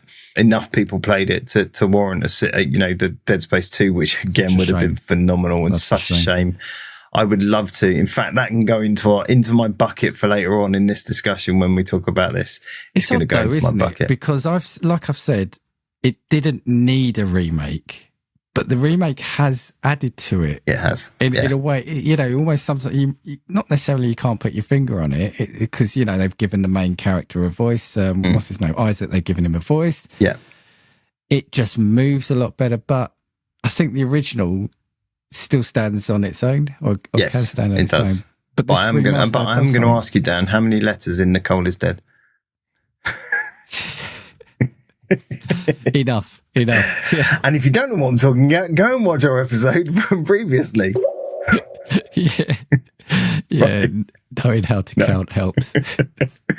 I am going to skip over somewhere. I'm just going to briefly mention, so we've got Legends of Zelda Link's Awakening, which I may well purchase. Actually, I might find it useful to switch to because I'm really intrigued about playing that one. Probably the one Zelda game I haven't played. Then we've got some Yakuza games, like a Dragon, Kiwami 1 and 2, Pokemon, and more Pokemon that have been remade, and THPS, Tony Hawk's, which we've already talked about, have been rebuilt from the ground up on Xbox and PlayStation. So I'm sorry I'm rushing us along. There is a topic I really do want us to get to, but before that, let us go through a few cancelled games, cancellations and ting. So let's start from the top one. And this one always really intrigued me, and I was very frustrated when this got cancelled because there's some big names and some big talent behind it, and that was Star Wars 1313, which was about Boba Fett as a youth growing up in the mysterious underworld of Coruscant. There was some gameplay shown of it. I'll put videos. There was some gameplay and some, and it looked like a phenomenal title and just really, and all right, there were demo reels, but it looked stunning. Looked like a beautiful game. I'm really depressed when it kind of like was like, oh, no, really depressed sounds terrible. Not really depressed. I was disappointed when it got cancelled, but I don't know what you saw about it.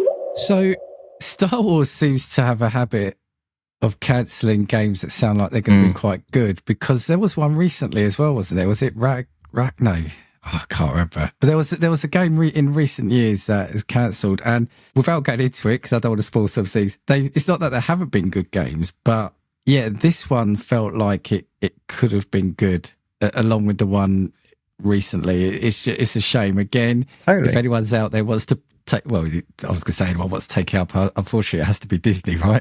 Yeah. It's just bounty hunting in Star Wars. Like, who doesn't want to do that? I mean, and the aesthetic was nice. It was gritty. It was a proper grown-up Star Wars story.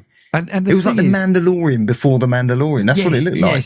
And this is what I was going to say. As someone, and I'll say it quietly, who wasn't necessarily a massive Star Wars fan, that got into it quite late.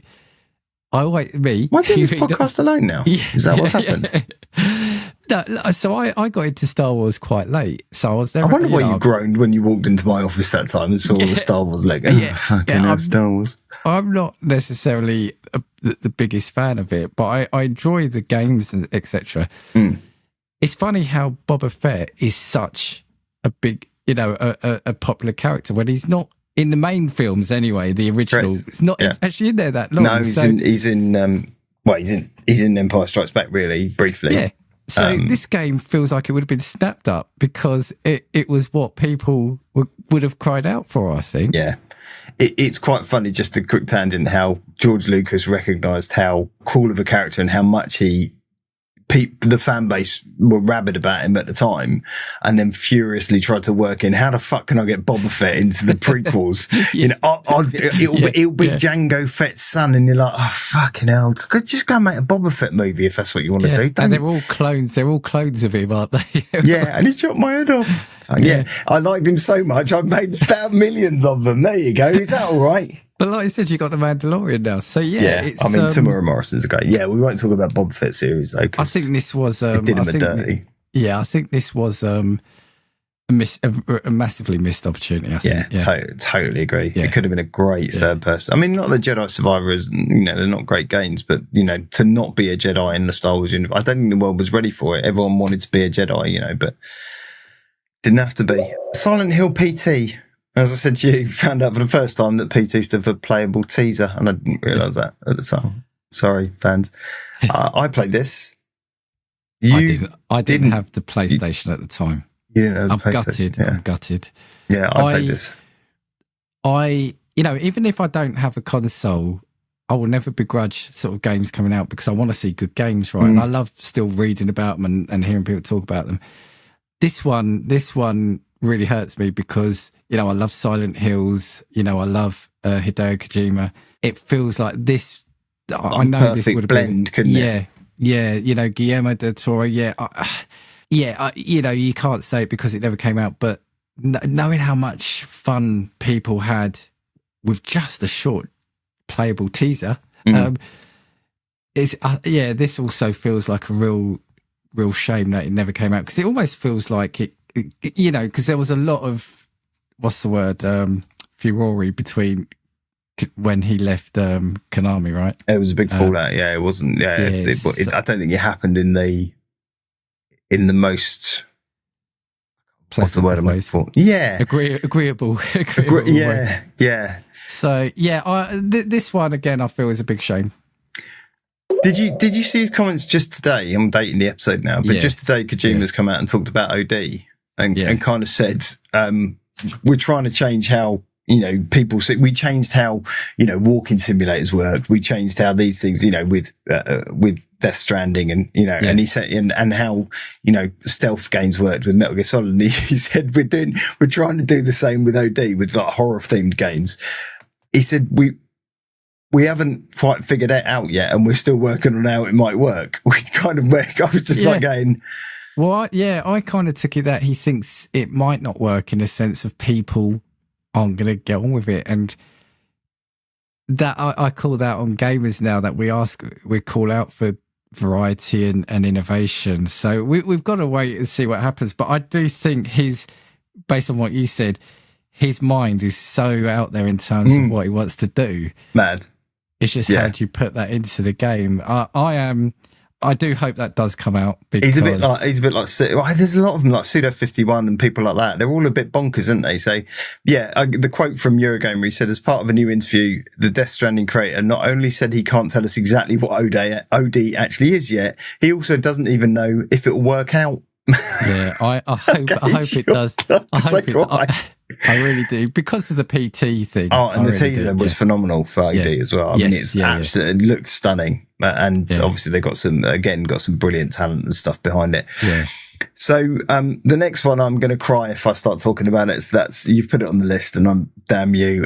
Is Half-Life 2 Episode 3 or /Half-Life 3 /Half-Life X HLX / whatever you want to call it. Look, let's be to camera. Let's be blunt, people. Half-Life 3 is not fucking being announced at the Game Awards, right? Get out of your head. It ain't coming out. Done. Right, we can move on. Thank you. Right, next one, Scalebound. I fucking love the look of this bad boy. Yeah. Again, it was one you're like, what do you mean he cancelled it? It looked brilliant. Yeah. I mean, Platinum Games, it's a game the Xbox needed as well, I think. So this will feature for me later on, but we had to include it in this section because it was just a massive game. It'd been discussed for 4 years.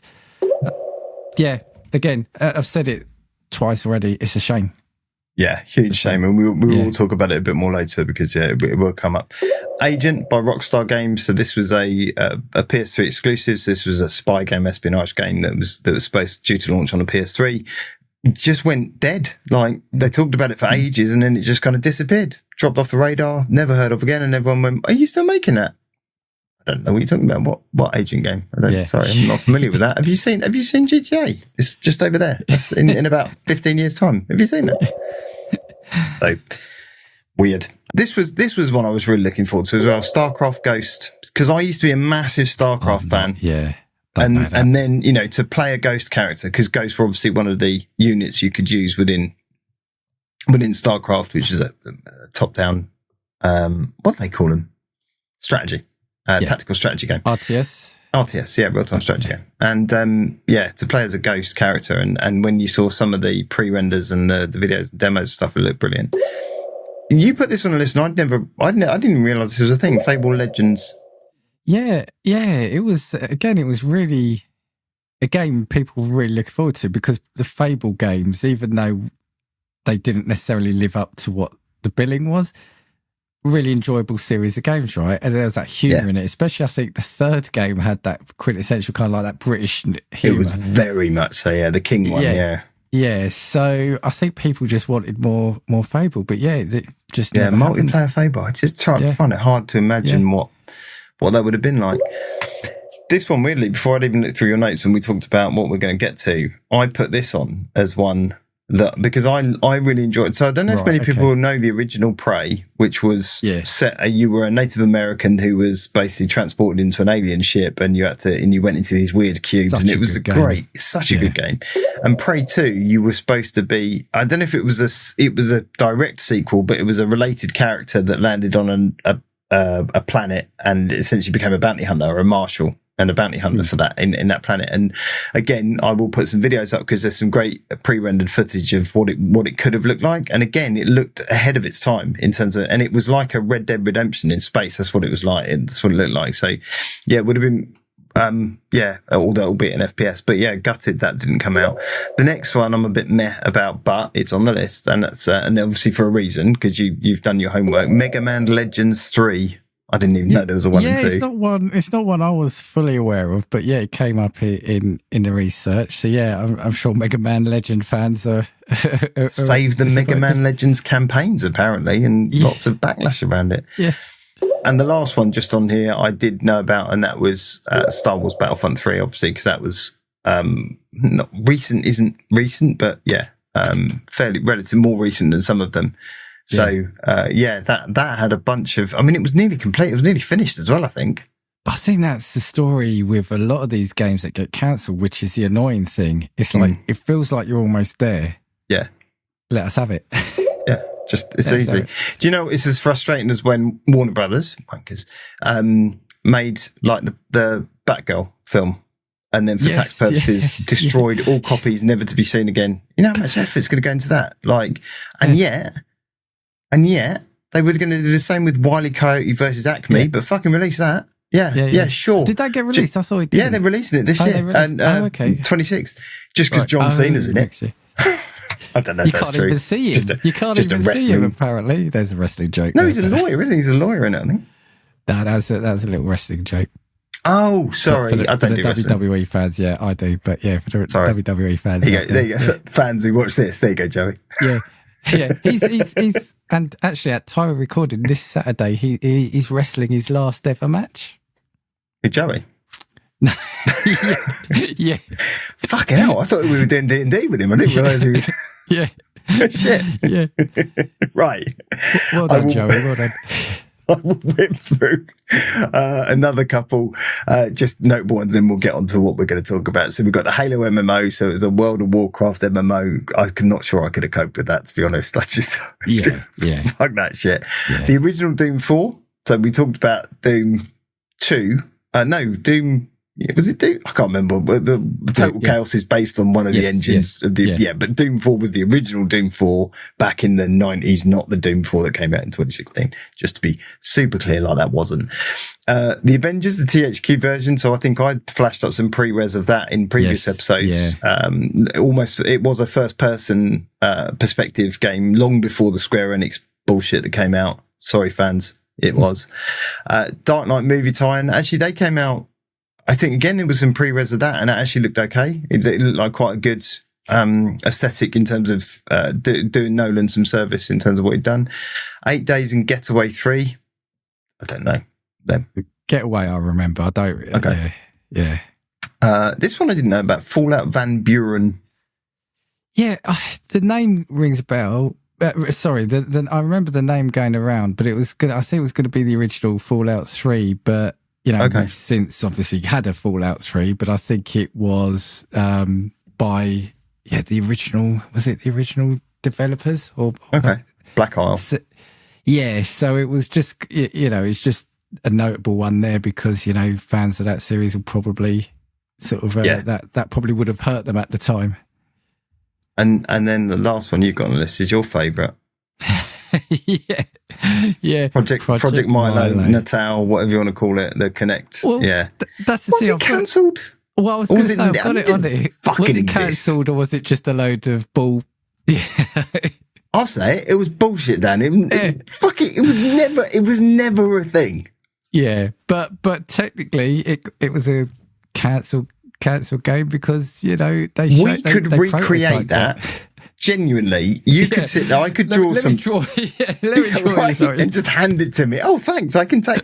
You can do it. You don't need to connect. You've just come up with a great skit. There you go. Thanks. Look forward to that in the future, peeps.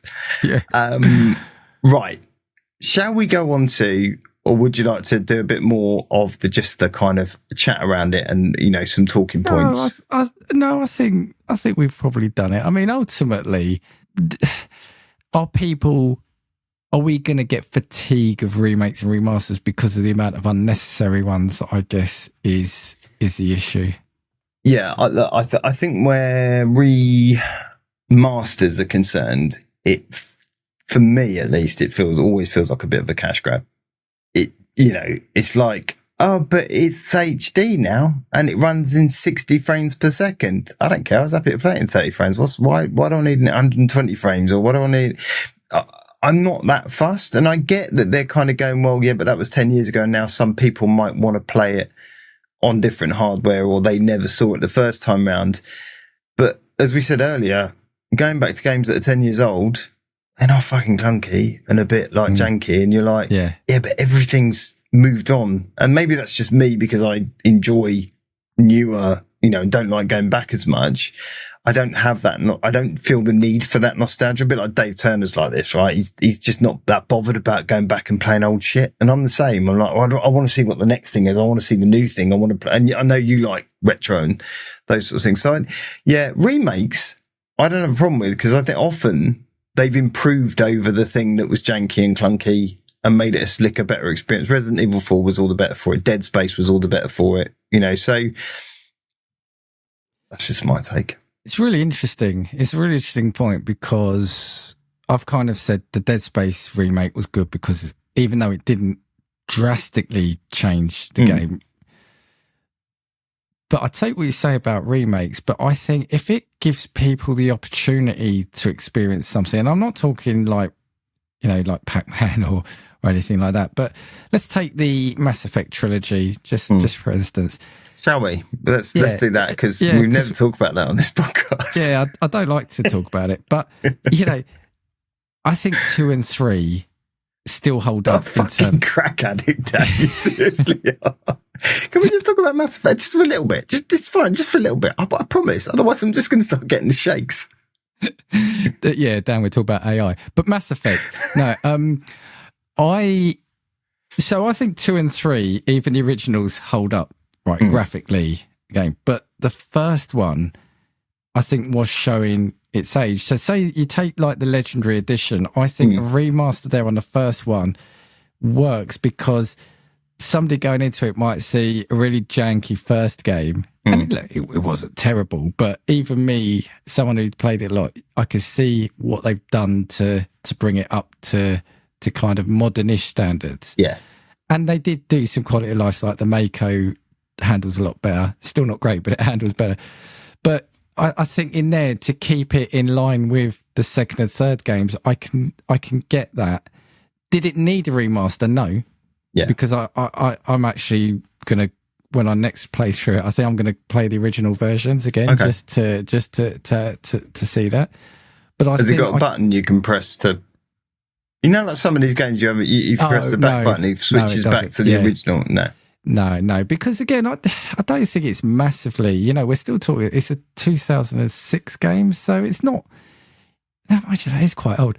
But yeah, I think 20 years, Dan. 20 years. Yeah, geez, yeah. It's not that long. But yeah, I guess what I'm saying is, did it need a remaster? I don't think it did, but I could see why they did to kind of just bring it in line with the sequels. Yeah, sure. Yeah, fuck Mass Effect.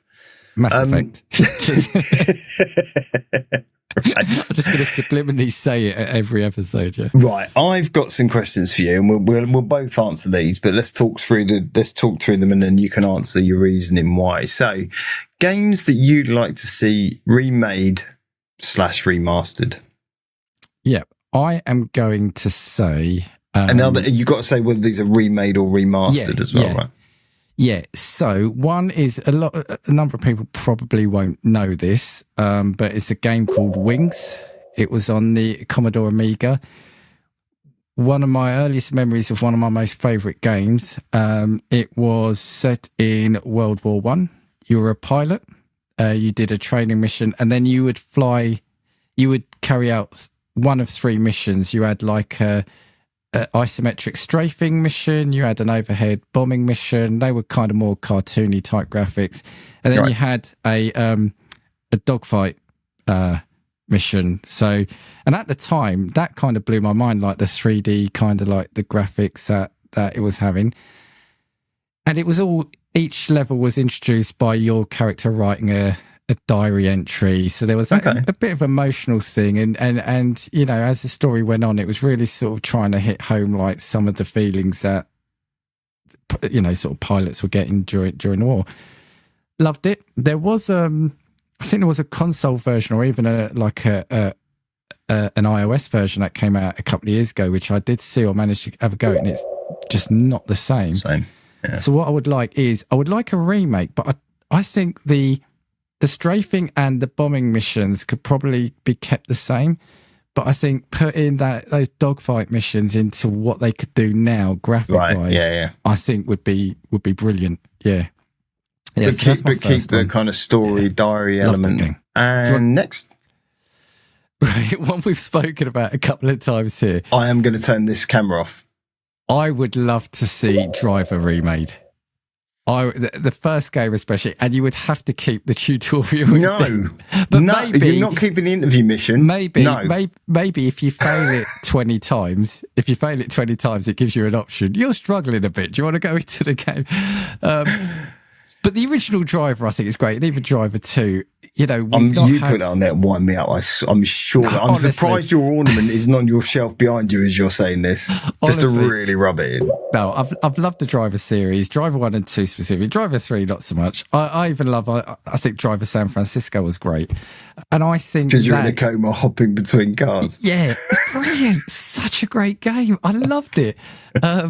So yeah, I would love to see the original Driver remake, because I think it had a vibe about it, and it had a feel about it. So yeah, to see that remade again, modern graphics would be great. Modern times. Yeah. And my last one, I kind of cheated because it's 2 games. Star Wars Knights. I'll allow it. Star Wars Knights of the Old Republic 1 and 2. Love those. I know you can get them now. Never got into them. Yeah. I really. Yeah, couldn't get into them. I love Star Wars.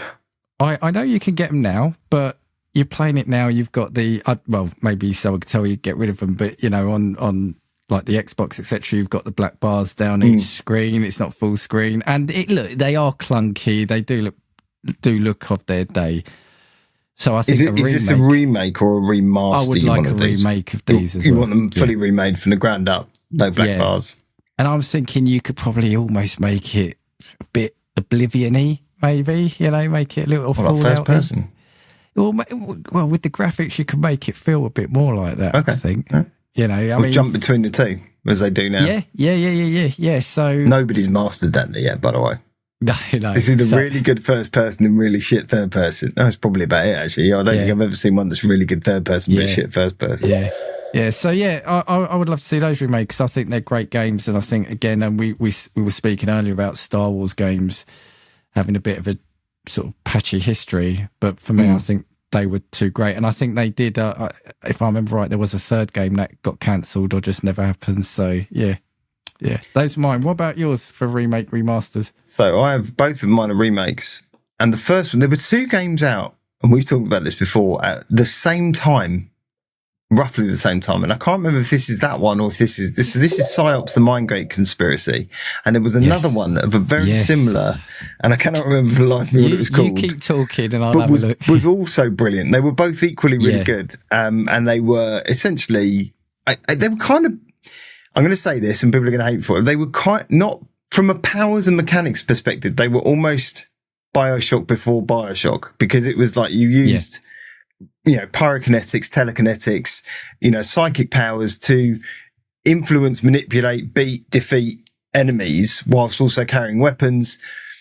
And although the aesthetic is completely different and it was in third person, it was, your kind of powers and things were very similar. So PsyOps was brilliant. The story was brilliant. Really enjoyed it. And it falls into that great category that you and I both love of really good AA games. So I'd love to see PsyOps remade. And another one that I actually picked up recently on Steam and have started playing through and I forgot to mention actually, it's probably saying, which is Dark Sector, which was, any game with a fucking glaive in it. That was the glaive, was it? Yes. Yeah. All day long. Anything I can throw at enemies and return back to me, I'll have. Really solid picks there. You remind me. The other game was Second Sight. Second Sight, yes. See, either of those. I'll have that as well. I'll have that as well, because that was brilliant. Well, I think one of them was made by the Time Splitters team. I'm pretty Second Sight, maybe. Yeah, well, Second Sight was by Free Radicals. Yes, Free Radical, yeah. So I'm pretty sure that, because they're the Time Splitters team, and I remember that. God, I'm dragging up shit from years ago. I remember it now. I think Second Sight was the one I played mostly. Yeah. I think, yeah. So either of those, PsyOps or Second Sight, both came out roughly the same time, both very similar in mechanics and not story, though slightly different stories, but both brilliant games. And unfortunately, I don't think you can get me either of them anymore. Really solid picks. I think this next category, I've got to announce, because we didn't really discuss this in the main episode. Okay. Because it's games that we'd like to see a new entry. But I think that was on, basically, because we're talking about remakes and remasters, this is slightly different to that, because it's like, what do we want to see a new version of? Yeah. So I picked a random one for me, and I say random because I wasn't necessarily massive fans of the original games, but I liked what they were doing. And I'll do the honorary mention first, actually, so scrap all that. BioShock. Now, I know there is rumours of a new BioShock game coming out, but I want a specific one. I want... Oh, okay. I want... Fucking hell. Tell him, Dan. You tell him. I want an RPG set in the heyday of Rapture. Okay. So I want it to be a full-blown, like, action RPG or adventure RPG, sorry. So imagine you're doing missions for Fontaine or for Jack Ryan, do you know what I mean? It's in the heyday of it, and you're seeing the rivalry that's building up. Maybe you're taking part in it and you're helping it happen. So yeah, that's what I want. That's what I want. Have you written to them to tell them that? No, well, I'm sure they watch this. So, and that is true. Yeah, they definitely will. I mean, I don't think there's a game studio that doesn't watch this for our ideas, to be honest, Dan. So, so I do that as honorary because I think BioShock is still a mainstream game. Dishonored is the one I'd like to see. All day long. Yeah. I love this. I can't believe you didn't engage. Well, I can. No, I played it. I liked them, but I'm not necessarily a massive fan, but I really liked what they do. One of the greatest mechanics ever introduced into a game, Blink. I think it's just phenomenal. And the way they implemented it. Yeah. So, that's what it is. I'd like to see a modern entry into that series, yeah. Yeah, and the Clockwork Mansion level we've spoken about before. Phenomenal. I loved Dishonored. I was talking before about my passion for Dishonored. I think it's a phenomenal set of games. I think the second one, outshone the first one even, where you could take two paths and play as two different characters to get to the same end, and different outcomes. I think they're a beautiful piece of work, and Arcane Studios do some phenomenal stuff. And weirdly, although my one for, when we talk about games we want to see a comeback, isn't a Arcane Studios one, it is Prey. So it is what they took and eventually made into something brilliant as well. But games I want to see in the entry, I've got three, but one of them I'm just going to say because it's an honorary mention, and I've mentioned it 3 times. Half-Life. I've said it's not coming out. I fucking want it to come out. Jeez, you always talk about Half-Life, man. I know, sorry. It's like my crack. That sounds weird. It's not like my... Clip that.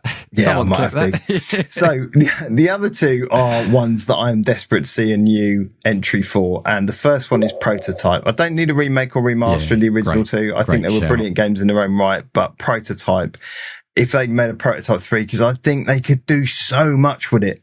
It was such a genius idea for a game. Like the anti-Hulk or the anti-Superman. You know, it was that kind of. They were brilliant. Destructible environments and raiding military bases, and I love Prototype. Was that the one with the? Was it like you're infected by like a virus? You start getting.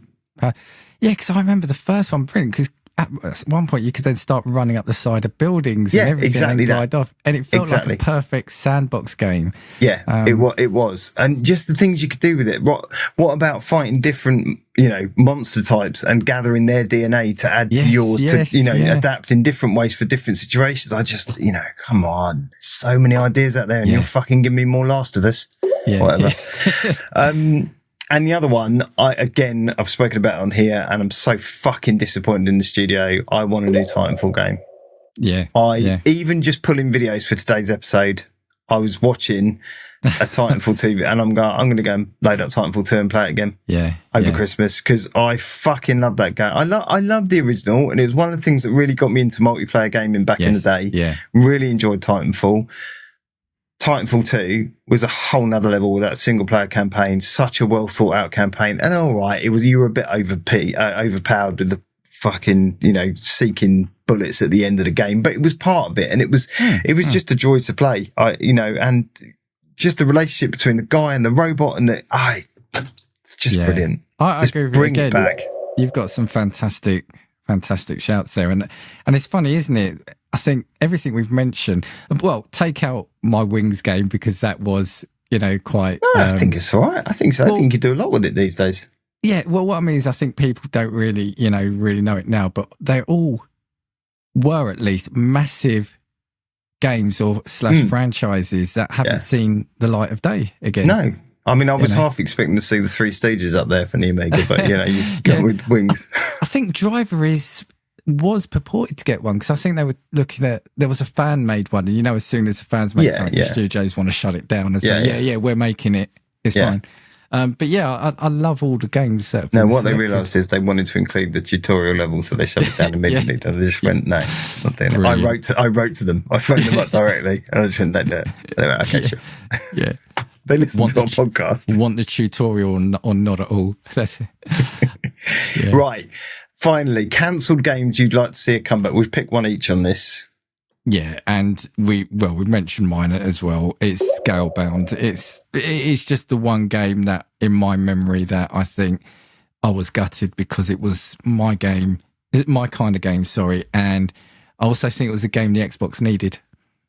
I totally agree, and it looked like a beautiful game by a great studio. Platinum Games has done some phenomenal stuff, and I think for them, to have created something in that mold, because I don't think they've ever really done a full-on, I could be wrong, but a full-on RPG, if I'm wrong, put it in the comments, full-on RPG style, game like Scalebound. They've done some brilliant work, but never anything of that scale, no pun intended.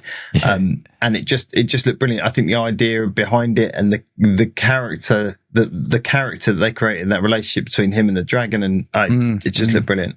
It just looked brilliant. So mine, again, we've mentioned it before, was the sequel to Prey, so Prey 2, which, you're quite right, ended up getting cancelled. So this was, you play a bounty hunter on an alien world after being abducted and placed in space. And I think the Prey franchise got purchased by Arcane, and they then created Prey, which is a phenomenal game. Yeah. It's a brilliant piece of work. So I'm not taking anything away from that, but it was a little bit disappointing when it was like, oh, I'm not getting a bounty hunter in space game. I'm getting a scientist with some creepy, crawly black goo stuff. Yeah. As it turned out, was phenomenal. I love Prey. Finished it several times. Yeah, so just really good. And again, Arcane do that thing that they do so well, really flip the script on some of the things that happen. Yeah. Something that I just thought of, especially with your picks as well, is that it feels like games in that like 360, would it be PS2 period, had a feel about them, like Psyops, Dark Sector, the original Prey, even it brought to mind, remember The Darkness? Oh, I love The Darkness and The Darkness 2. Do you know what I mean? The band.